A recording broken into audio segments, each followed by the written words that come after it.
Oh, damn, that's me. Hey, everybody. How are you doing? I'm not accustomed to hosting, so you're going to have to cut me a little slack on the intro. Sorry about that.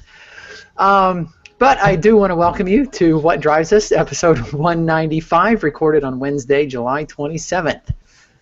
A little late, but always here. My name is Tony Schaefer. I'm a moderator at PriusChat.com and this week's host. Tonight I am joined by my good friend and Mr. Birthday Boy, Russell Frost. Well, the birthday is actually tomorrow. Not that anyone had cake or presents ready. I understand. But, yeah, the birthday is actually tomorrow. But thank you very much. And, yes, I'm very, very old. I'm older. Yeah, no, I'm not older than I look. That's not possible. But thank you, Tony, and thanks for taking the reins tonight. I'm just going to sit back and have a little nap now because I'm so old. 1 year older. Oh, sorry. Yeah, actually it was kind of funny because I'm accustomed to hearing the music going and then Russell saying hi, and so I'm flipping through news articles and pictures, and it's like, oh wait, hold on, I think I'm supposed to say something.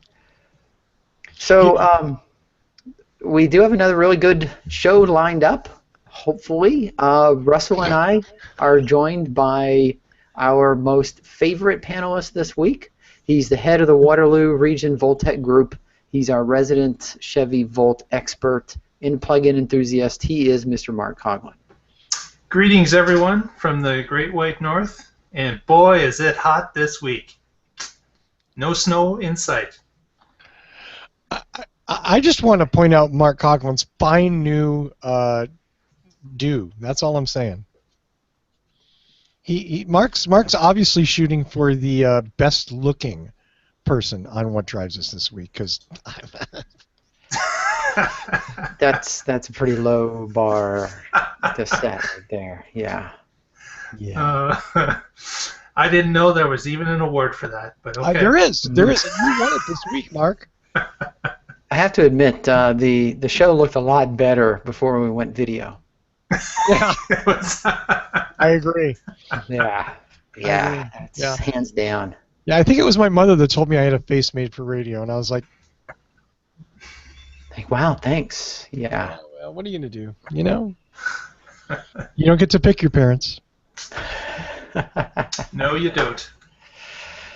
So, what we wanted to do, what we're going to do, get this show going, is I wanted to take some time and talk about the RAV4 Hybrid, the 2016 Toyota RAV4 Hybrid that Toyota was kind enough to share with me for a week. I'd been dying to do a review of this car, or crossover utility vehicle, or whatever the hell they're calling these things these days. One of the reasons I wanted to do a review was because, to be perfectly honest, I really didn't expect much. I'm not a fan of big cars. I'm just not a fan of the whole, whatever the size, the footprint. It just turns me off. I'm a small car driver, and so yeah, I mean, having something that looks like an SUV really sort of turns me off, and I got to tell you, it's because I'm really hypersensitive of the fact that even in my little Prius, when I drive to and from work, there are 4 empty seats. So I'm not even fully using the car I have. So driving something bigger just seems even more wasteful. And it's just a me perspective. I understand that. Much to my surprise, the RAV4 is really not as large as I thought it was. It's the smallest crossover vehicle that Toyota has, and I want to get into. I have some pictures here. I want to share. One of the things that got me right off the bat was how Toyota did the energy monitor, and let me see. I share this here, and I hope this is going to be work. But what I thought was really great was, rather than trying to come up with a anatomically correct energy monitor, and you all know what I mean, where you have the tire in the front, and then you have the motor, and in the back you have the battery, and you have It's the the little engine. cartoon car. It's the cartoon car, exactly. They went in an entirely different direction, and in this case, it doesn't have to be, quote unquote, anatomically correct. You just need to know how the energy is flowing. So what they did is they kind of drew a triangle with the tire, the internal combustion engine, and the battery. And this is the screen that's on the dashboard. It's the driver's display. And really, it's simple and it's elegant. You can see how the energy is flowing. You can see when the battery is driving the wheels when you're in EV mode. You can see when the engine is running. You can see when you're regenning. The wheels are putting power energy back into the batteries. And to me, this was one of the little things that really won me over. It was a very simple, elegant design that you could use to really monitor how the energy is flowing. And so starting with that, and then coming over and looking at the crossover vehicle for what it is, which is cargo space. So it's rather voluminous for such a small car. And I'm not going to say it's not an Escalade XXL, and it's never going to seat 9, and you probably can't fit a whole chest of drawers or something in it. But Or a Chesterfield. Yeah, or even a Chesterfield at Tesserman's. At Tepperman's, yeah. Tepperman, there we go. Yeah. But maybe a small armoire. But the cargo space was pretty large for its size, and then you can fold the seats, and as you can see in the picture, the seats don't really fold perfectly flat, but kind of flat enough, I guess. And again, I was really, really surprised at how much space you had if you don't have to take 3 kids with you, maybe one kid. The seats fold 60-40 split, and you get a decent amount of space in the back. So again, I was looking at this and being a fan of hatchbacks and putting large things in the back. I felt that this was really nice. One other thing I really liked about the hatch is the height of the gate, or I don't know, gate, the bumper, the floor, the cargo floor is almost, for me, and I'm 5'9", it was hip level, which means that if I'm picking something up off the ground and putting it in, it's really right there. Things just slide right in, slide right out. It was surprisingly easy to access things. Tony, can I ask you a question? Yeah, of course. So, and I don't want to imply that you're lazy or anything, but that is really as flat as the seats fold. There aren't like headrests in the way, or. Oh no! I tried everything. And you tried everything. Okay. Mm-hmm. Yeah, because it's not horrible, like you said. I'm just wondering if that was because I would have just been like, oh, headrest, screw it. Yeah. No. Yeah. Unfortunately. No, that's fine. Yeah. That's it. And because in my 2004 Prius, the seats fold flat. I mean, right. Flat. So flat, people have slept in the back of their Prius.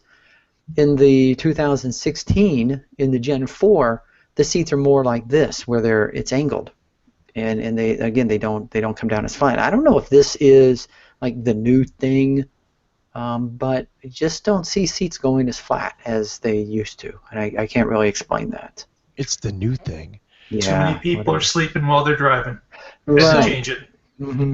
So are we at a point where I can ask you general questions, or do you want to talk more about your experience? No, yeah, sure. General questions are good. Okay. So, I mean, we've talked on the show about how Toyota is sort of hedging their bet on Prius V because of the popularity of RAV4 Hybrid. Yeah. And they would probably prefer to sell RAV4 Hybrid to Prius V because I think there's a little bit more money in it for them. Mm-hmm. So I guess what I'm wondering is, you've driven both vehicles. Do you have any direct comparisons? Like, if somebody said, all things being equal, like if the cost of the vehicle wasn't the issue. Want a Prius V? Want a RAV4 hybrid? What would you I choose and would, why? well, I would get the RAV4 hybrid, to be perfectly honest. Wow. Okay. Yeah, yeah. The RAV4 hybrid, in my opinion, the RAV4 hybrid is going to cause the Prius V to be discontinued. The Prius V is not selling very well. We've talked about that. Right. It's essentially a Prius that was elongated and repurposed. It's. Do you know what the estimated MPG of the Prius V is? I want to say 45, 46. Yeah, it's in the. Yeah, it's certainly not, of course, the Prius, but it's something in the 40s. So I drove. Excuse me. Yeah, they claim 43 city, 39 highway. And I drove the RAV4 for a week, and I put 220.3 miles on it, and I averaged 42.2 mpg on a crossover. This thing will eat the Prius V's lunch. It's an easy drive. It's a great drive. In power mode, this thing will kick some ass. It'll pin your kids to their seats. Ooh, that's always good. Yeah. Well, I think it is. Maybe that's why I don't. Yeah. That might be it. But yeah, honestly, just lost kids as the viewers of the show. They're like in the seats. Yeah, and I mean the V. Don't get me wrong. The V is I like the V a lot, a nice car. Yeah, but it's I mean it does come down to what somebody likes. The Prius V is built on the Prius platform. It sits a little lower. A lot of people these days, I guess you could say, like to sit a little higher. People tend to seem to like the crossover vehicle platform and the form factor. RAV4 is a known car, and honestly, you could get the RAV4 hybrid, and except for a few little badges, people wouldn't know or care that you're driving a hybrid. But everybody knows what the Prius is. So there's some of that stigma that some people still don't want to be seen, quote unquote, in a Prius. Is that really a thing? It is a thing, yeah. I've talked to people at work, especially when I had the Gen 4 Prius. There were people who were saying, yeah, but it's a Prius. Yeah, I suppose. That was it. Yeah. Well, yeah. Mark, you going to trade in your Volt for a RAV4 hybrid? Does it run on 53 miles of EV range? It'll run for 53 miles downhill in neutral. Yeah. Then no.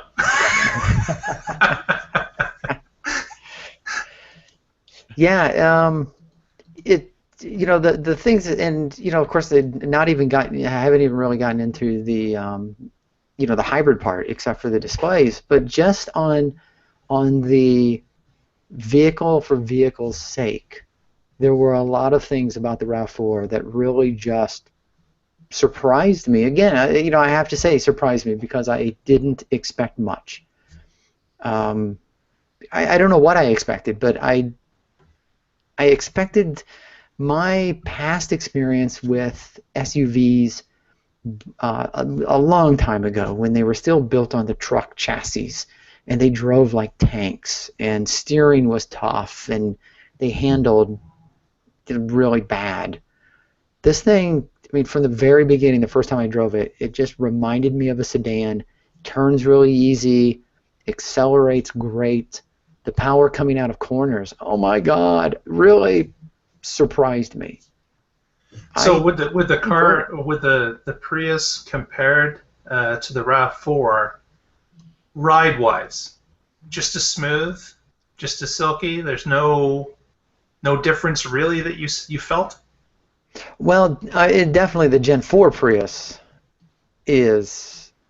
God, I can't believe I'm saying this, but I mean the Gen 4 Prius was almost more sports car compared to the RAV4. It's lower. It's got the Yeah, You've been watching too many of those commercials. I said compared to Russell. I didn't say it's a sports car. I was asked to compare the two.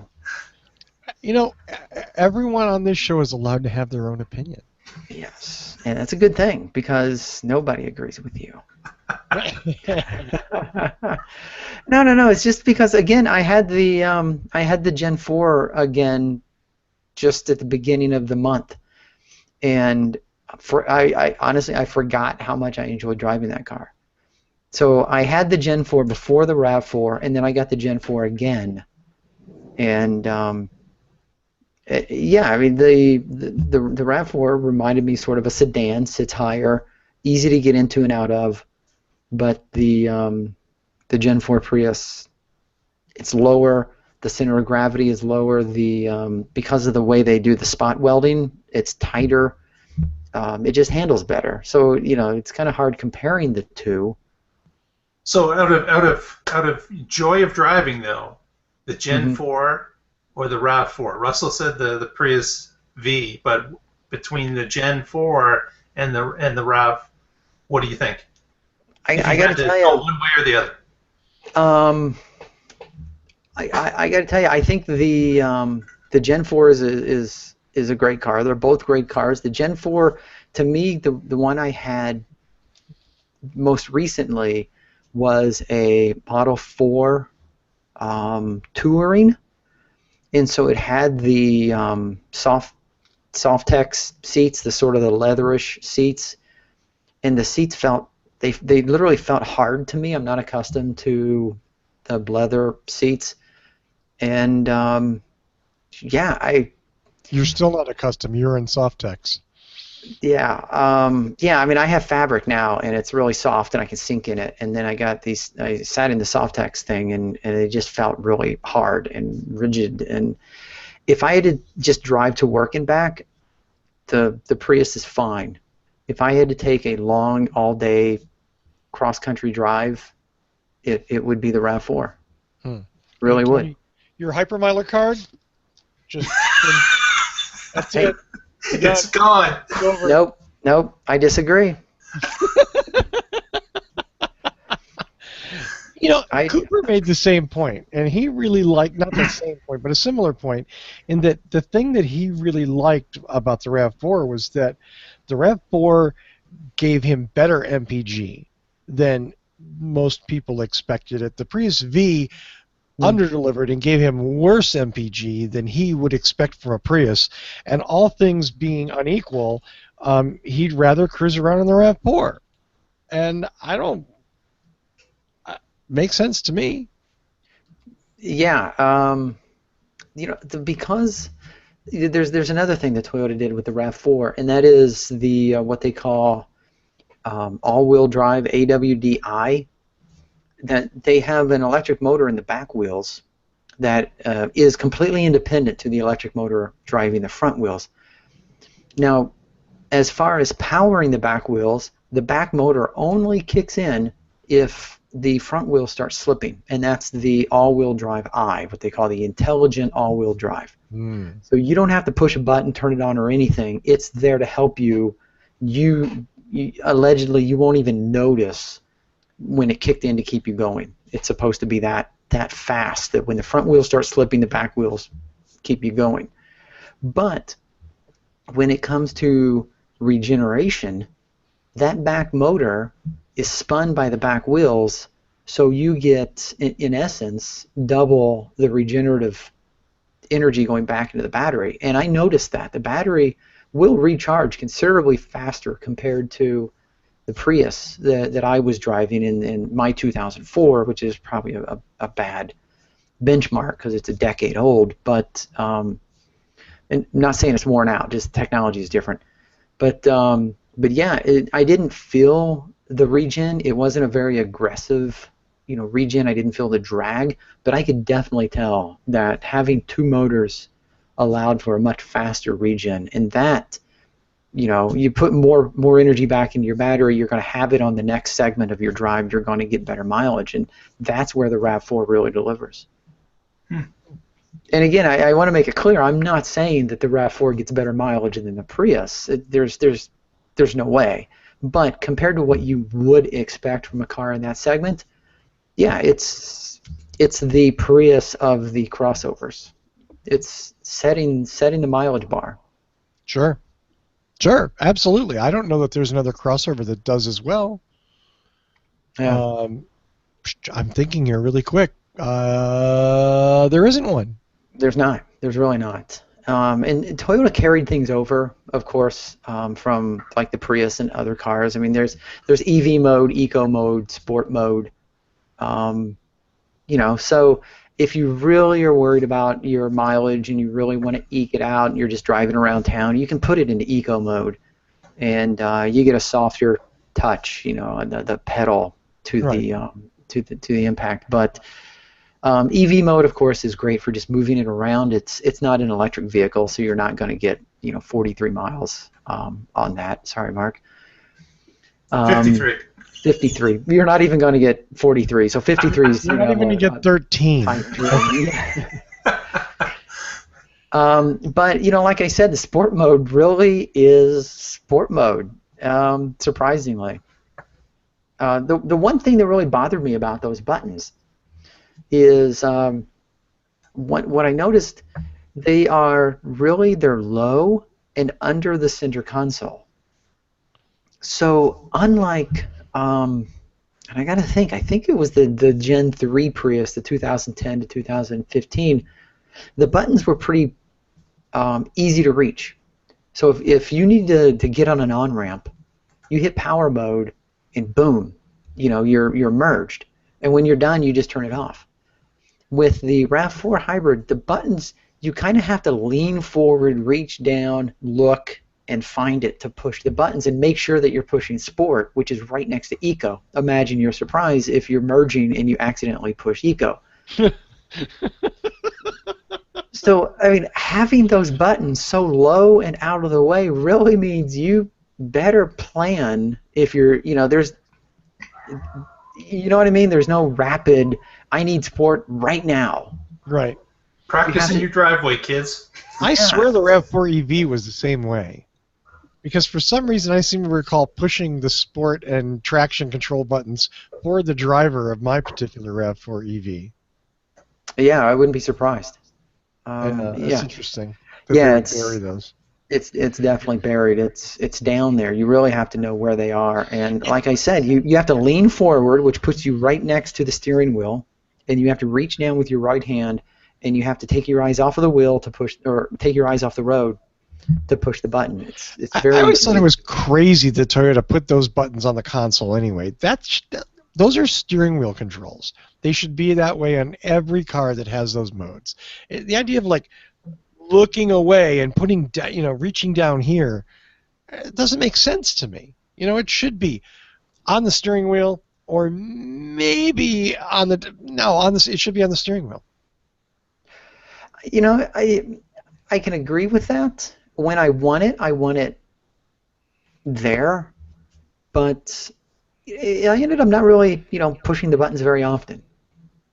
So I don't know. There's other things that I was that because of the first accident or not?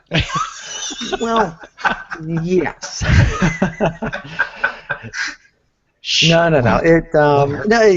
It really just comes down to essentially you either keep it in normal mode or you just keep it in sport mode or eco mode, and you just leave it there. And one nice thing is when you power the car down and you power it back up, it actually returns to the mode that it was in when you shut it off. Oh, that's interesting. Nice. Yeah. That I want to say I think that the Gen 4 Prius does the same thing. I remember I thought somebody on Prius Chat had posted that it does remember.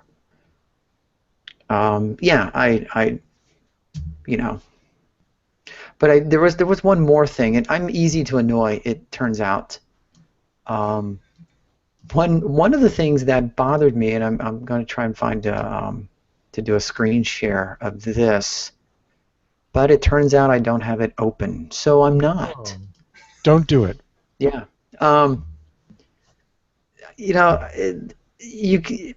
everybody compares something new to what they have. So I am forced to compare every car I drive to my Gen 4 Prius. In some cases, it's a slam dunk. It's better than my Gen 4 Prius. In other cases, there are things the Gen 4 Prius just got exactly right. And one of the things that Toyota just nailed it right out of the gate is the location of the mug holders. I know it sounds really stupid, but No, it's not. if you drive 45 minutes every morning, 5 days a week with your coffee mug, the placement of that coffee mug is very important. Primarily because you want to be able to reach down, pick it up, take a drink, put it back down, and not take your eyes off the road. So it's very important that your coffee mug is at a very convenient location. And the RAV4 has two coffee mugs in the center. One is ahead of the shifter, one is behind the shifter. The one behind the shifter is right in front of the elbow rest, the center console. Or I don't know console, but the center armrest. So it's too far back. You have to like twist your arm and reach down to pick it up. The one in front of the shifter is, for one, it's in front of the shifter, so you have to reach around the shifter. It's a little bit underneath the center dashboard, so you have to pick it up at an angle and kind of maneuver it, and then putting it back is the exact same thing. And I know it sounds really simple and really stupid, but the location of the coffee mug is just something that you can't change as a driver. So when you buy it, you have to live with it, and it's going to annoy you every morning when you're trying to drink coffee. And no, I'm not going to give up coffee. No, but that's it. You know, it's trivial little things like that though that do piss people off, and you don't think about it because it's trivial, but it's not trivial if you commute in your car.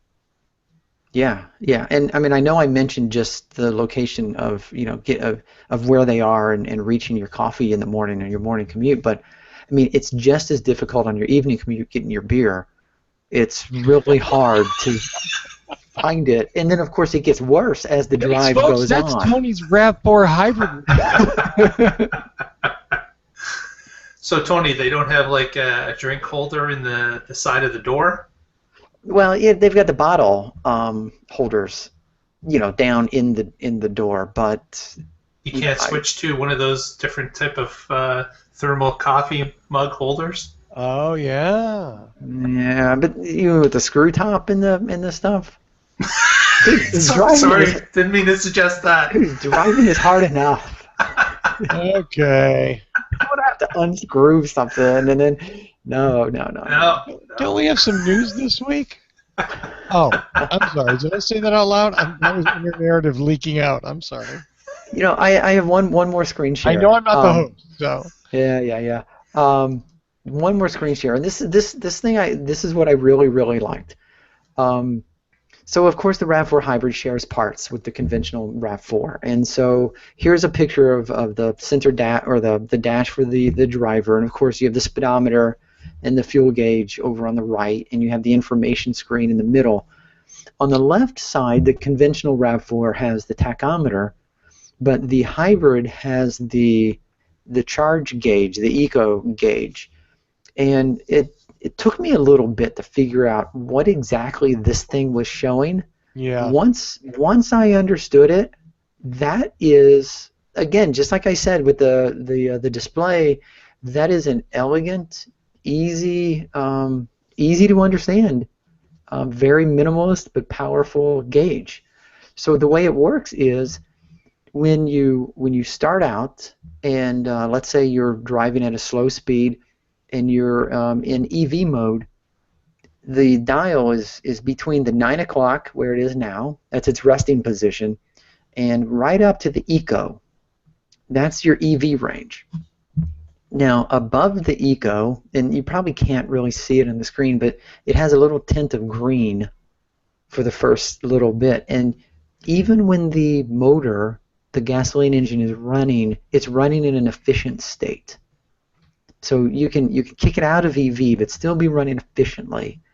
And then as you apply more pressure to the pedal, then it'll go up, and then at some point it'll cross into power mode, and that's when the car is just all out, putting all the power. And when it's in the power mode, that's when the gasoline engine and the battery are both putting energy toward the wheels. And you maintain that for a while, and then when you start letting off and regenning from the regenerative braking, that's when the gauge drops below, pointing directly to the left at the 9 o'clock hour, and it goes into the charging.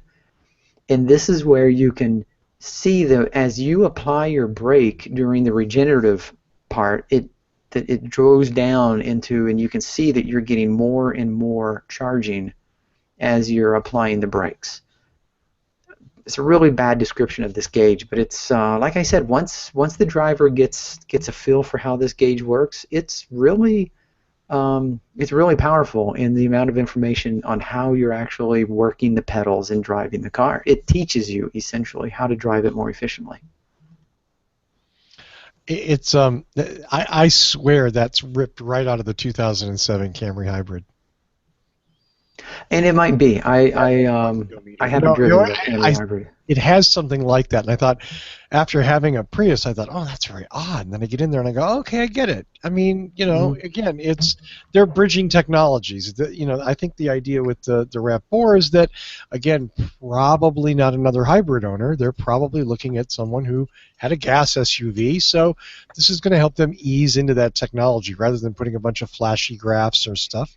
There's a little analog gauge there that doesn't scare anybody. Yeah, and what I did notice was if you compare it to, and I think it's the Prius C, and I know the Gen 4 Prius has that energy gauge.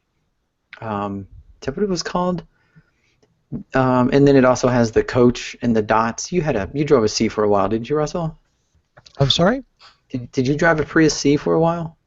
Yes, sadly I did. Yeah. Well, you know the that energy gauge that you could see. I'm trying to describe it, but it was a digital display and it had the angle, and you could work. This is actually exactly the same thing in an analog format. Yeah, exactly. The one thing that's nice is that it shows you the regen amount, and that's the one thing that I think is actually kind of important, just again, especially if you're new to a hybrid, just to see when you're regenning, when you're braking, as opposed to just braking. And you can see that regen amount go up and down depending on where you are in the braking cycle. I think that's helpful. That's just me. It's probably more exactly. technical. A lot of people who are new to hybrids ask questions, of course, about driving and being efficient. And one of the things that people often ask, since regenerative braking is new to them, is what is the best way to brake for regenerative braking? When you can give them this kind of feedback to show them that a long, slow brake, regens more energy. If you can, it's one thing to explain it to them and they have to take your word for it, but when there's a gauge right in front of them and they can see it, then that's powerful. It's very powerful. Sure. So yeah, my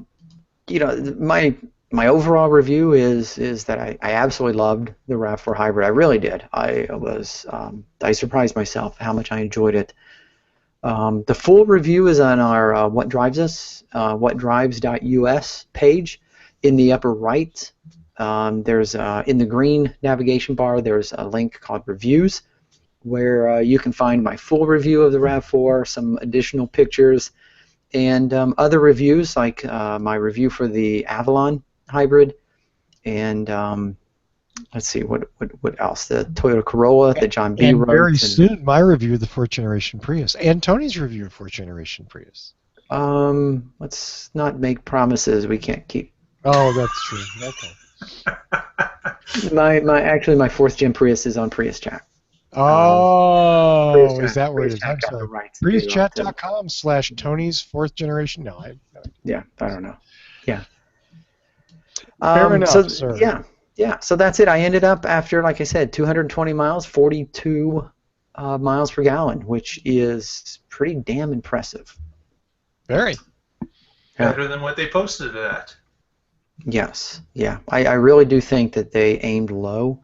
with their numbers, so they're under promising and they really are over delivering. Yep.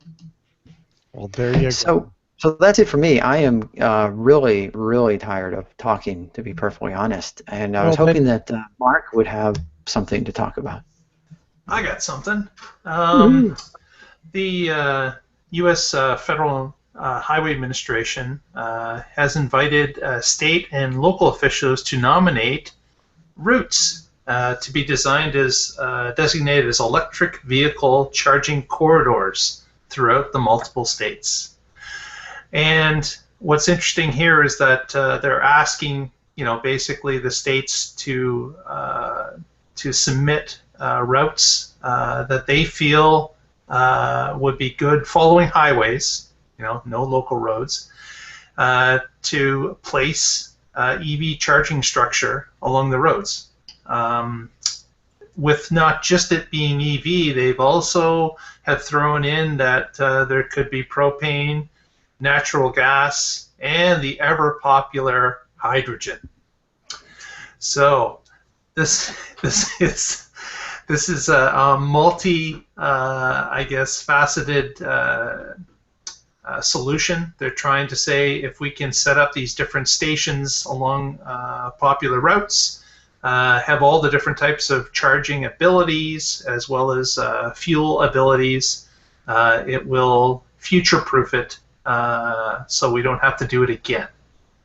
So kind of interesting. I don't know how much they will take from the states and local officials as to mapping this out. Certainly we hope that there's an oversight committee that's looking to make sure that all the states match and the roads are the same as they cross into another state. But I think it's a step in the right direction. I have to wonder why. I guess maybe it could be which interstate. It would seem like you would just automatically default to, okay, we're going to put these in the interstate highway system, and because the last thing you want is somebody in a state with their own agenda clustering these things in some odd manner. Got to roll by my new theme park. Yeah, it seems like the feds, what they want to do is create corridors of travel. I mean, it's oddly in the article. Right. Yeah, and not an opportunity for a politician to be bribed by one gas station or supermarket over another. Right. Yeah, that's good. I mean, it's nice to see it happen. You don't see a lot of progressive things like that happening from our federal government right now. So it'll be interesting to see as these corridors are submitted, and I understand that it's fairly quick. I believe they want them in by the fall, so they can start doing their planning. So the deadline is August 22nd. So they're looking to have this information submitted quickly, so they can move forward and start designing these corridors. So again, I think a step in the right direction. We'll see how it gets pieced together. But right now, even with the multiple fuels, I think it's not a bad idea. If you're going to dedicate a site to perform some of this stuff, I think that having a few different choices, especially for maybe larger trucks requiring natural gas or something else that burns a little bit better than diesel, I think that's a positive. So sure. Yeah. We'll see where that goes, but kind of interesting. Yeah, very. Nice. Yeah, and like you said, I mean, I shake my head at the thought of having, not only EV charging stations, but also, hydrogen. But okay, put them in, and if nobody uses them, take them out and replace them with EV charging stations. Right. And as a side note, there was another article that I didn't have listed here, but there's a group in the UK, the European zone, that has started to build fast chargers themselves, even in line, they believe, with Tesla speeds. So there could be some competition on the horizon. Maybe they're seeing the 400,000 orders of Tesla Model 3s as something that could help bolster their financial position. So maybe that will come to North America as well. There could be competition with fast chargers as time goes along. I would welcome that. That would be interesting to see in the marketplace as well. Well, and let's not forget the huge benefit this is to, dare I say it, General Motors. It doesn't have a charging network, but is releasing an EV, has the Volt plug-in. This could be a huge benefit for them because now their owners could have the benefit to use something like that without having to pay for it. Which, you know what? Fine, whatever. I'm good with that. The more people driving those vehicles, the better. Right. And Elon was a sucker for building his supercharger network. Well, I think it was required in some sense of the word, but you're right. It's as time goes along and more people add to this, it's going to get better for everybody. So, my remark about Elon was strictly a joke. That wasn't. Of course. No, I do have to wonder. One thing that I am questioning. You had mentioned a company making superchargers. You probably can't call them superchargers. That's probably trademarked or something. Elon's coming after me. But gotta wonder, because of the Tesla that caught on fire in Norway, Sweden, somewhere. Right, Scandinavian country. Yeah, because it was charging on a non-Tesla, or was it a Tesla mobile? It was Tesla mobile. Yeah. It makes me wonder if Tesla would be so, I don't know, gutsy or exclusionary that if the car doesn't detect that it's an official Tesla supercharger, that it won't accept the charge. What do you think about that? That's interesting. I guess that certainly could happen. It doesn't happen on lower voltages now, but maybe that might be something they would have to look into. If they felt that something was suspect or not to their standards, they might be within their rights to say, we're not going to let you ruin your battery with it. Well, and I've got two thoughts on that. I mean, the first one is, we had mentioned with the Model 3, supercharging is not free, and we know that Tesla has now said they're going to charge for it. So if you're going to be supercharging or fast charging, Tesla wants to get money off of that. The other thing is with iOS. Here we go. I'm kicking it. I'm kicking it. iPhone. With I think it was iOS 7. Apple disabled the phone from charging on certain third-party chargers because people would buy cheap iPhone chargers and it would cause the phone to blow up. Well, maybe not blow up. Yeah, literally, it would explode and it would have crater like half of a city block.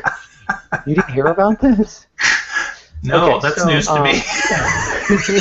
I'm surprised because I just made it up. But people were having less than advantageous results charging with really cheap, crappy chargers. So Apple basically said, if the phone detects that this is not an official Apple charger, then it's not going to work. And I had one of these third-party charging cables, and as soon as I did, I'm not going to say that it's crappy, because it didn't cause my phone to blow up and take out half a city block, but as soon as I did the upgrade, it stopped working. I didn't know what was going on, so I Googled it and I found out that this is what happened. So definitely Apple took that position to make sure that the phone wouldn't charge on a third-party charger. Just makes me think that, you know, Tesla, like you said, would say, hey, I'm really doing you a favor by keeping you from using cheap third-party products to harm your battery. Maybe there would be up to a certain kilowatt value. Maybe it's something that they're going to say, you know what, we'd let you charge at 50, but anything above that, it has to be a Tesla charger. Yeah, I mean, I think there was a lot of speculation about the whole supercharging network when it was first launched, and whether or not that would could potentially be long-term damaging to Model S batteries. Mhm. Now, I don't know what the studies are. I know that Elon Musk has probably at his fingertips an immense mountain of data about battery life and about charging habits and all of that. I'm sure he knows, and it may be that they're just willing to absorb that damage, but it's certainly a legitimate concern. Fast charging is not the best way long-term to manage a battery's life. Fairly accurate general statement, gentlemen? I would think so. Yeah, and I do believe that Tesla even made that statement early on. Yeah. Well, that's Yeah. cool. So speaking of Tesla, Mark, I know you got another Tesla. Just kind of a state of the union here about where we are with these affordable or semi-affordable long-range EVs that are coming out. It was reported just yesterday that Elon, at a press conference at the Gigafactory, had indicated that it is now at the pencils down stage for the Tesla Model 3. So we're now sitting with the work of the, I guess the drawing, the final shape of the car is mapped out, and they are now ready to start doing the hard work, I would say. Actually putting them together, going through some prototypes, and getting ready for a production, a mass production in Tesla's end. So it'll be interesting as time goes along here as to how they're going to now react with having to build, as stated previously, 400,000 cars in a relatively short period of time. So the machine lines have to be set up, everything has to be in place, and it's got to run like clockwork in order for them to hit those type of numbers. So as I would see it, the real work now begins. Definitely, the real work. So can I be critical of this article for a second? Sure. Oh, yeah, of course. Haven't we seen the Model 3? Sorta. Yeah. We've seen prototypes. Didn't a whole bunch of people put down a whole bunch of money based on what they saw? Yes, they did. So, honestly, how much different is and I understand there's going to be some differences. I'm not saying that we've already seen it, it has to be exactly that. But honestly, it's not going to be pink. It's not going to have bat wings on the back. I mean, it's going to, okay, so maybe the headlights will be a different shape. Or, I got to think that at this point, maybe some streamlining things or something, but it's not going to be that crazy. Anyway, Well, this just kind of seems like Linky Baity kind of to me. There was, talk about the trunk not being satisfactory to most that saw it. Really? So it has gone under a redesign, and the trunk opening apparently on the new version will be much larger than what was shown in the prototypes. Well, good. Okay. That's good. So that's one thing that came from the initial event, where people were saying it's kind of small. Don't know how I'm going to fit my bicycle or something inside of it. There's an interesting, the last, I guess it is the last entire sentence of this. This is based on a Forbes article. This was reported inside EVs. But anyway, the last sentence is, and I quote, "Yes, the Bolt will have the early jump on the Model 3. They're talking about the Chevy Bolt, of course.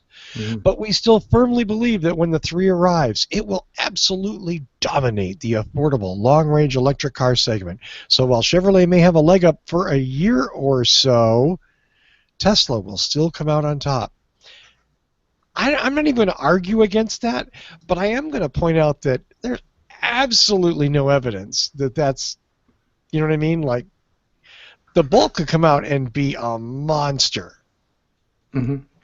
Chevy could come out and discount it, and you know what I mean? Like, I can see a few different scenarios where, honestly, counting the Bolt out, and don't get me wrong, I'm skeptical. I want to see what the Bolt actually does in the real world. But counting the Bolt out, I think just because the Model 3 exists, seems a little uneven to me. It does. Yeah, it really does. And I think that, we've seen Tesla releasing updates, firmware updates, software updates.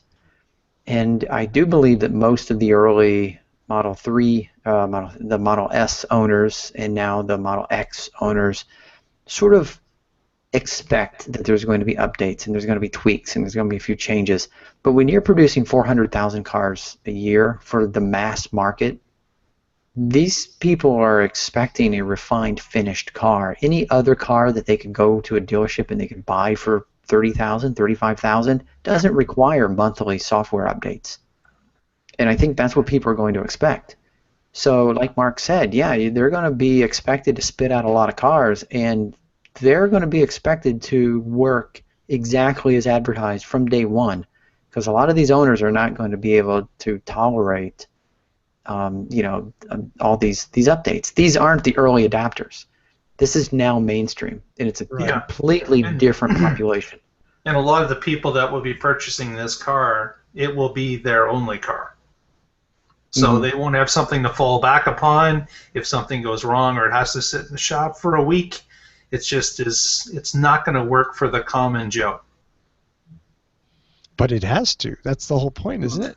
Yeah. Well, I mean, it's if you're going to go through a lot of updates and trouble with it, it's not going to work for the common Joe. They need it to work every day.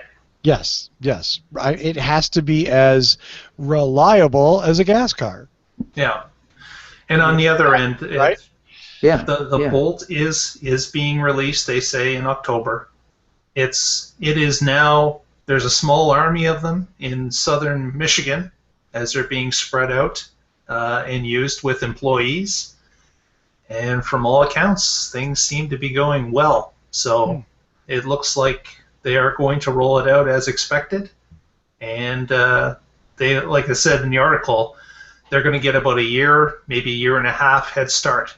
And they will be able to see how it performs.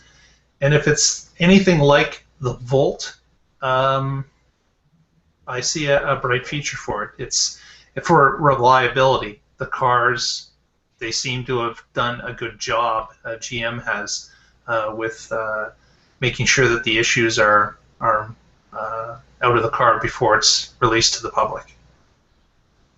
At least when it comes to the electrification cars that they've put out recently, the cars have been pretty solid. I know mine has. I know people from our group that they've been solid and reliable vehicles. Indeed. Right. Indeed. Yeah, I think that Tesla definitely has a corner on the market when it comes to the sexy EV.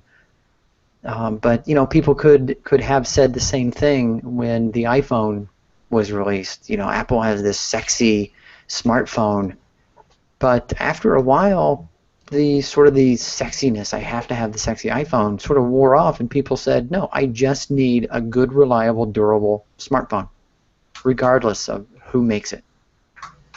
And maybe the Bolt is going to be sort of that thing. It's going to be a long-distance electric vehicle that's going to be affordable, and if it just works, that's going to be enough to win people over. Are you calling the Bolt an appliance car? You know what? Maybe, and maybe that's what it needs to be. The word that's been laid at the Prius feet since it was invented. Well, it's an appliance. It's not a car. Well, yeah. I mean, all cars are appliances, and Exactly. it's an appliance that gets you from A to B. And when you get past the sexiness, you just want something that works. Well, I would say that's certainly part of it. I think there's going to be a market for both cars, but certainly if you have sexiness on your side, that does help sales. Oh yeah, Sure. right. Of course. Absolutely. Yeah. Well, Tony, don't you have one final thing? I do, and I have an article that giving a shout out to Alan Clark, listener, who wrote us a really good feedback, some really good feedback for this article that Patrick had posted on our Facebook page. And what it is there was an article in the Guardian that talked about the carbon footprint of a new car, and I'm just going to say it. This article was flawed from the very beginning, quite honestly. And I know we have addressed this topic many times on our show. And rather than picking apart the article, what it really boils down to is this: if you have a good car and it works, hold on to it. That's it. That's pretty much the entire article in a nutshell. Now, where Alan kind of put in his spin, because he's in Australia, so good day, mate. He pointed out that a lot of cars in Australia will go through 2, 3, sometimes 4 owners.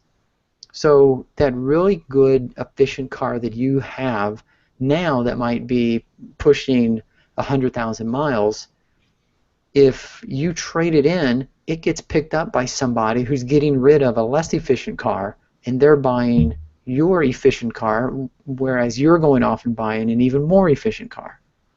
And the cycle continues. So the reason this article is kind of flawed is it said right off of the bat, it talked about a Land Rover that is getting trashed after 100,000 miles. No car in the 21st century should be trashed after 100,000 miles, unless it really is a lemon. Most cars manufactured today can go 200,000 miles easily, and they should. Chevy Malibu? I'm sure it would do it. I'm sure that if you take care of that car, it would kind of smart ass, but I mean, come on, miles. Yeah.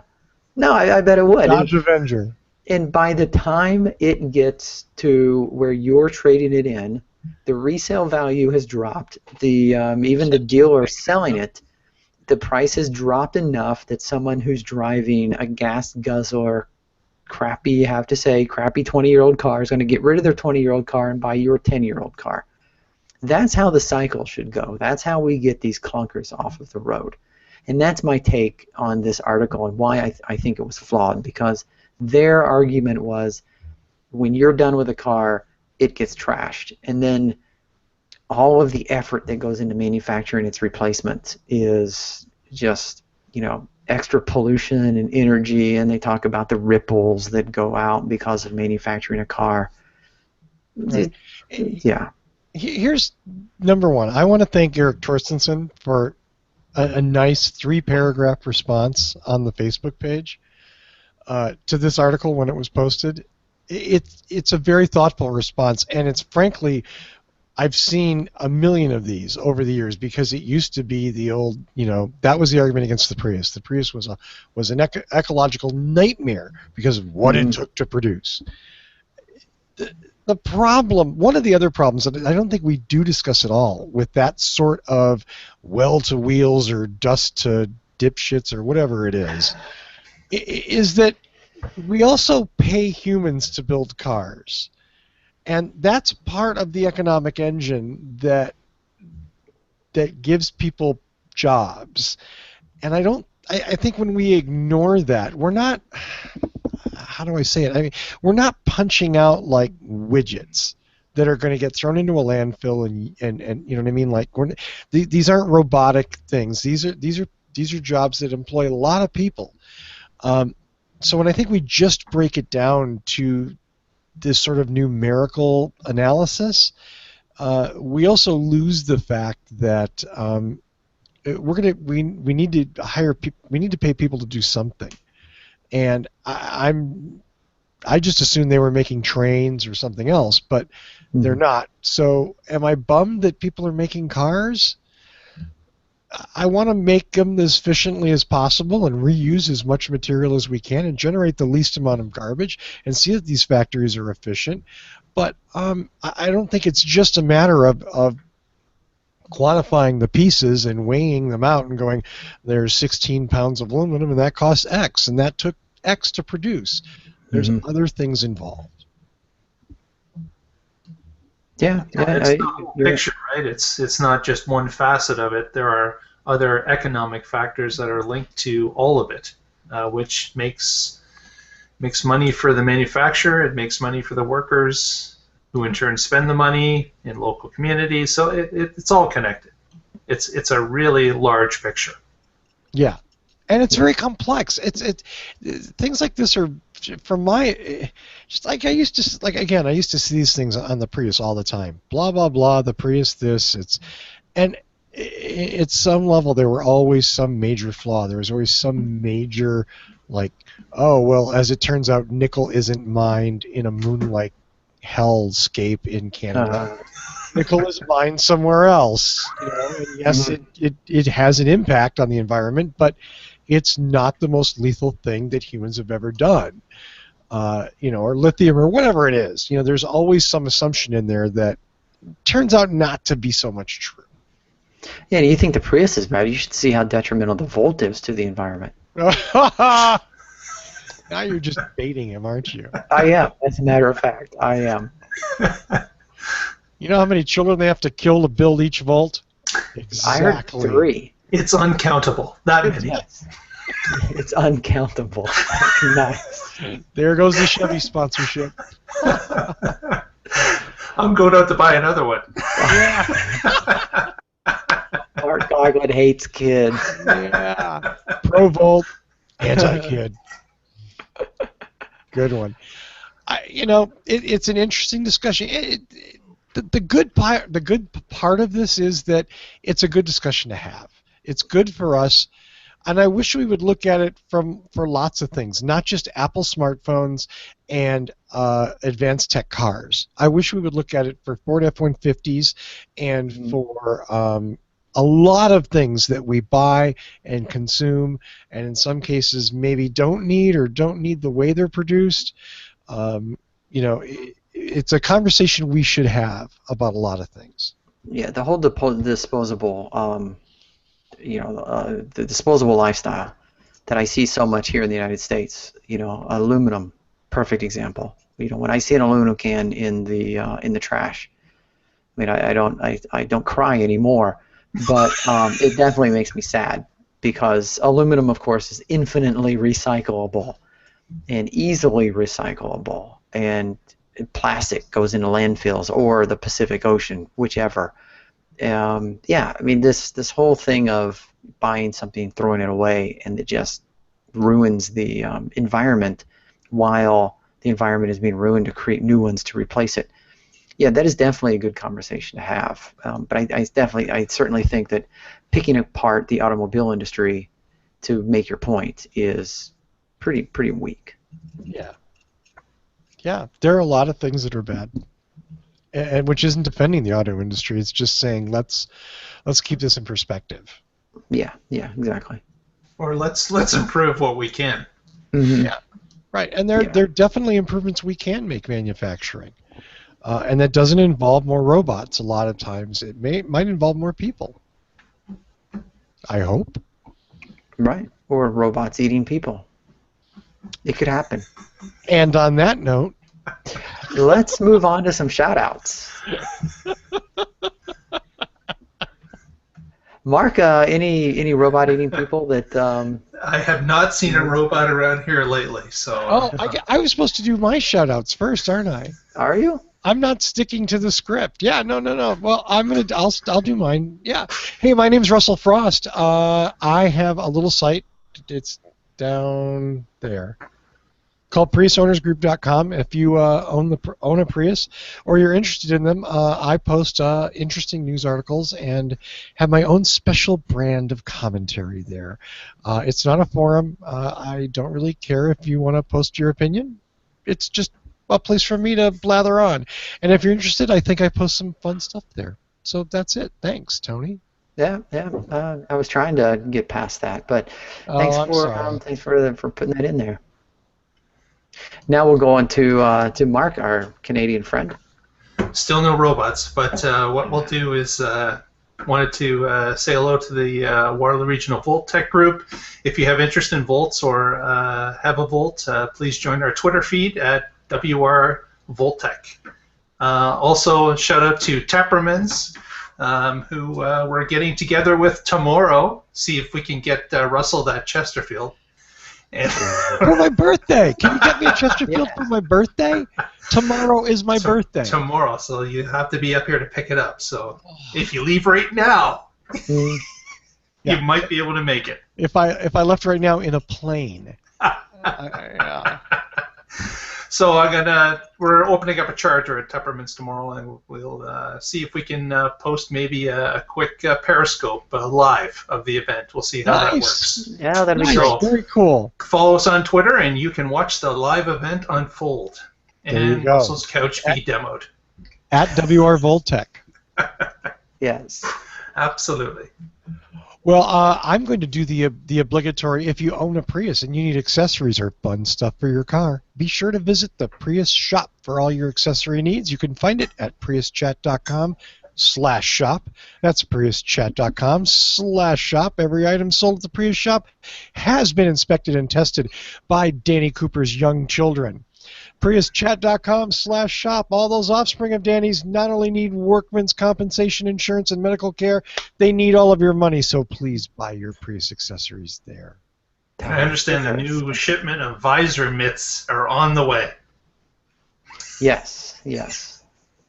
We do have the visor strap-on dildos. But, ooh, does that count for Where did our you go? executive? Did you have to go there? We hadn't earned our explicit tag yet, so I had to sneak it in. So I want to make sure that everyone knows there's two ways you can look over our virtual shoulder to see what we're reading and keep up with us. First, we have our Facebook page, facebook.com/whatdrivesus. You can leave us comments, suggest news items, like the page. You can even send us messages, and I do want to give a shout out. We gave a couple shout outs already, but Philip Barclay sent us a picture of his Oland Export Ale that he is, or hopefully by now he's already enjoyed, and it looks delicious. So we're always sharing the beers that we're drinking while recording the show. So it was kind of good to see what Philip was drinking. Absolutely. We Yes. need more listener drinking photos. Yeah, we could invent our own drinking game. We could just make the whole show just a slideshow of listeners and what they're drinking. That I'm fine with that. That's Probably interesting. a bad idea. Yeah, I Might be. said that out loud. I'm sorry. And if you grow tired of following us on Facebook, you could also use Flipboard. If you have Flipboard on your iPhone or your tablet or your smartphone or on your PC, it's a news aggregator that we use to put together the articles that we're reading. So be sure to subscribe to our What Drives Us magazine on Flipboard. There you go. And be sure to visit us at our main site, whatdrives.us. We post every show in audio and video form for streaming or downloading. Also at whatdrives.us, we started posting articles and reviews from the experts you see here. You see one of them tonight, Tony Schaefer. Want to learn how to drive more efficiently? Tony Schaefer is writing the definitive series on it. Our complete archives and more at whatdrives.us.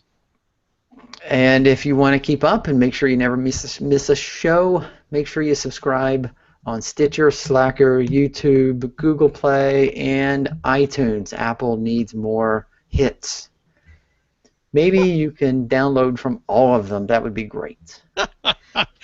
And so I would like to thank the panel, of which I really am a member. I'm thanking myself and Mark, and I'm not thanking Tony. No. I'm not sure if I was supposed to take this cue, but I'm taking it anyway. And all of our listeners for spending some time with us. As always, I want to thank Michael Mannering. A huge, big special thank you to Michael Mannering, and he knows why, this week for our theme music. Visit him at manthing.com or watch some of his amazing videos on YouTube. So that's it for this week. Make sure you tune in or download us next week to find out what drives us.